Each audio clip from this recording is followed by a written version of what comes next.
આગળ વાત કરીએ તો ગુજરાત કોંગ્રેસમાંથી વધુ એક વિકેટ પડી છે। રાધનપુરના પૂર્વ ધારાસભ્ય રઘુ દેસાઈનું પક્ષમાંથી રાજીનામું સામે આવ્યું છે। હાઈકમાન્ડના વલણથી નારાજ થઈને તેઓએ રાજીનામું આપ્યું છે। પક્ષના તમામ હોદ્દા પરથી રઘુ દેસાઈનું અત્યારે રાજીનામું સામે આવ્યું છે।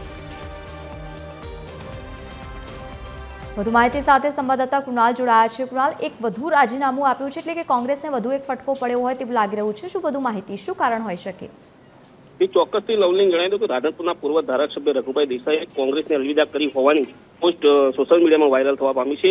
સોશિયલ મીડિયા ઉપર રઘુભાઈ દેસાઈના ફોટા સાથે પોસ્ટ વાયરલ થઈ છે। રઘુભાઈ દેસાઈએ કોંગ્રેસના તમામ હોદ્દાઓ પરથી રાજીનામું આપ્યું હોવાનું પોસ્ટમાં ઉલ્લેખ પણ કરવામાં આવ્યો છે। ભાજપ સાથે સાંઠગાંઠ રાખનારને જે પક્ષમાં મહત્વ અપાતું હોવાથી પક્ષમાં રહી ના શકાય તેવો પ્રદેશ પ્રમુખે ઉલ્લેખ કર્યો હોવાનું પોસ્ટમાં પણ લખાયું છે। ત્યારે આ પેજ રઘુભાઈના કંઈક હાઈકમાન્ડમાં પણ નારાજગી જોવા મળી છે। તેને લઈ તેમને રાજીનામું આપ્યું હોય તે અત્યારે કહી શકાય છે। જી લવલી, આભાર સમગ્ર માહિતી સાથે જોડાવા બદલ। તો ગુજરાત કોંગ્રેસમાંથી વધુ એક વિકેટ પડી છે। પૂર્વ એમએલએ રાજીનામું આપ્યું છે।